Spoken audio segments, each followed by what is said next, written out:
morning, Bim. Morning, Mom. Good morning, guys. Morning. Okay, super good news ako, guys. Kasali ako sa honor roll, guys. Ito pala kami ng honor roll treat. Yes. When? September 30. Where? In the family park, guys. I'm so happy. And thank you, Lord, that I appeal ko sa Lord. My school is very happy. Heavenly Father, we thank you and bless you again, once again, for this wonderful Sunday morning. It's your day, O God, and our desire is to honor and glorify you, because there is no one like you. There is no other God but you. And Lord, in our hearts, we pray that you might just create this reverence and this fear of the Lord, that we might receive your wisdom, and that in receiving your wisdom, we might apply it in our lives. Jesus, we desire to honor you and worship you and serve you even more. And so we pray that you will stoke the fire in our hearts, O God. Renew our passion for the things of God. And may we live our lives in the light of eternity, in the light of your coming. And Father, whatever is going to be achieved today, by the power of your Holy Spirit, we will give you back the glory, the praises, and the thanks. In Jesus' blessed name we pray. Amen and amen. Let's be seated. We don't own our lives. We are the temple of the Holy Spirit. The Bible says, you do not own yourself. God owns you, and He purchased you with His own precious blood. And therefore, every single day of our lives belongs to God. Paul understood that clearly when he said, for me to live is Christ, and to die is gain. He meant that every single moment of his life was going to be lived for God. Every single day of his life was going to be lived for the glory of God. The Bible says we're merely stewards. Stewards means you're the manager, not the owner. We manage whatever God has given to us. We manage our time for Him. We manage the talents and the gifts that He gives to us for Him. We manage our resources for Him. Why? Because we don't own anything. Everything has been entrusted to us. Every single thing that we do for the glory of God. Paul was so detailed in his understanding of his relationship with the Lord, such that he said, whether we eat or drink, we do it all for the glory of God. Don't just give your Sundays to God. Give every single day of your life to Jesus Christ, because He deserves it. Amen.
lunch. Naka-jacket pa ako guys.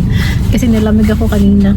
So now, we're heading to 8BC para mag-lunch. Yeah. Si Mark guys, ano yan, talkative yan pag walang camera. Pero pag merong camera, nabubulol siya. Kaya ayaw niyang magsalita. Ali, good be? Ali, good be? Kati, did you say sorry to Caleb already? Sorry, Caleb. Yeah, man ang gitarong ba yung kuan? Hi, Ma. Say hi guys. Hi, guys. Hala, ang mata. That I don't like Auntie. you don't like ate, why? Kasi this. Ate said sorry already. Alipik, kiss naman. Isapot mo ng baby guys. Eh, batang wapo. Asa mo itong binandos best? CCTV. May TV. Ano ba siya? Hi guys, so nandito kami sa 8BC kasi gusto namin kumain ng xiaolongbao but unfortunately hindi pa sila ready. So mga 30 minutes po yung serving time. Tapos may bata doon na gisapot. Be, ano na? Sana abot ang sapot mo sa 8BC.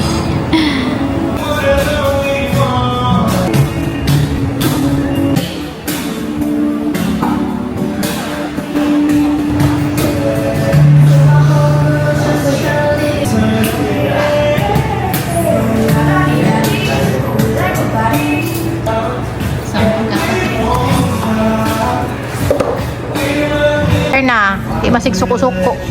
Dali kayo mo matiguang. Okay na, Caleb?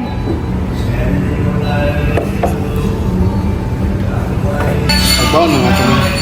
And then, ewan ko kung saan kami pupunta next. Baka uwi na kami ng bahay at mag-movie na lang. Wala kasing plano itong mga kasama ko, guys.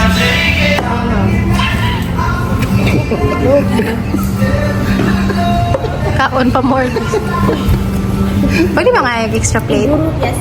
It's the balls. Sabaw. Namoy sabaw. Ma, praise at Mama Bray. We ordered kimchi fried rice. Ito yung sa akin guys. Tapos yung kay Papa naman ay salmon. Tapos kay Please, egg and Hungarian sausage. Mga on.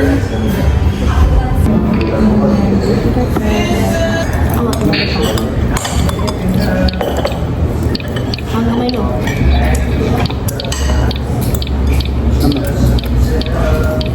Ang ito? Yeah. Fuck na ako.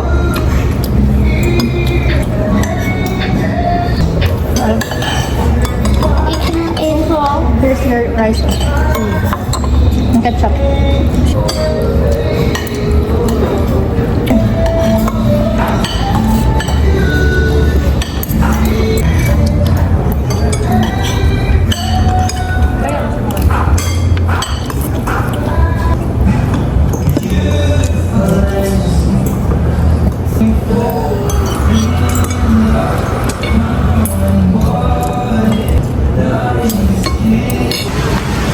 Busog na yan guys, pero gusto ko kumain ng xiaolongbao.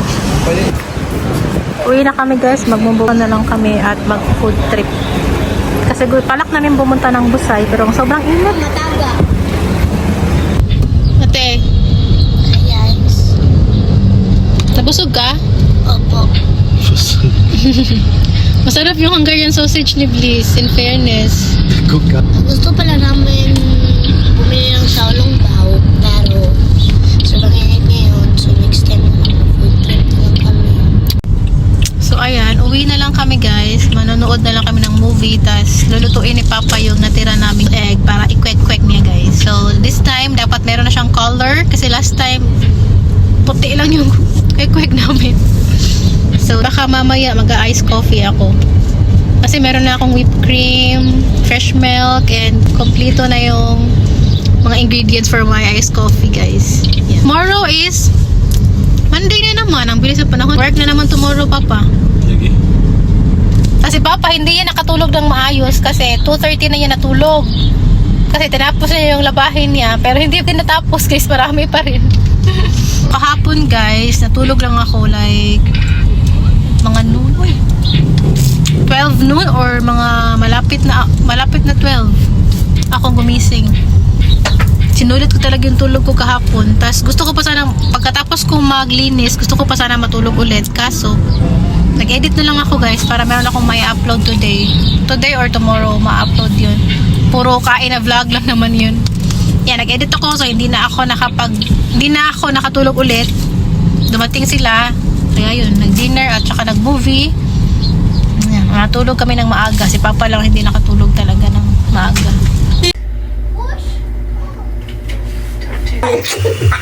Trobo ka piyawan. Piyawan, magpupat niya lang. Isa, tingking, ate. Oh, kanami!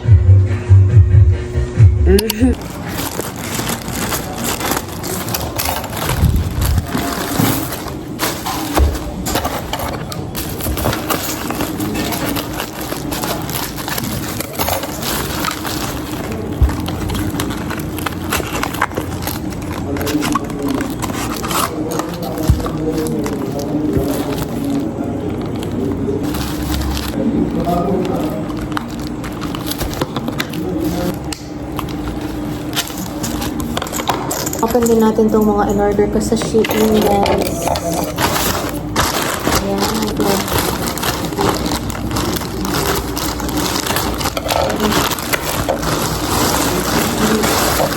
Lipad the grease.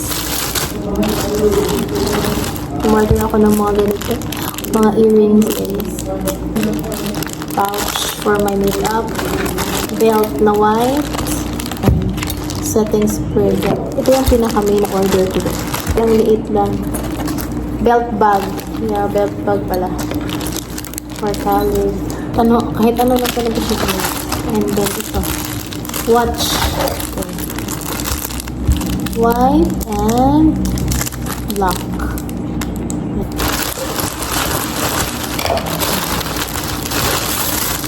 Another pouch for my gamit sa bag. Patuloy na po. Ako naman yung gift niya. Ay, cute yung guys. Guys, birthday gift ko sa kanya. Kasama tong belt bag. Yan, dalawa. Tatlong sunglasses.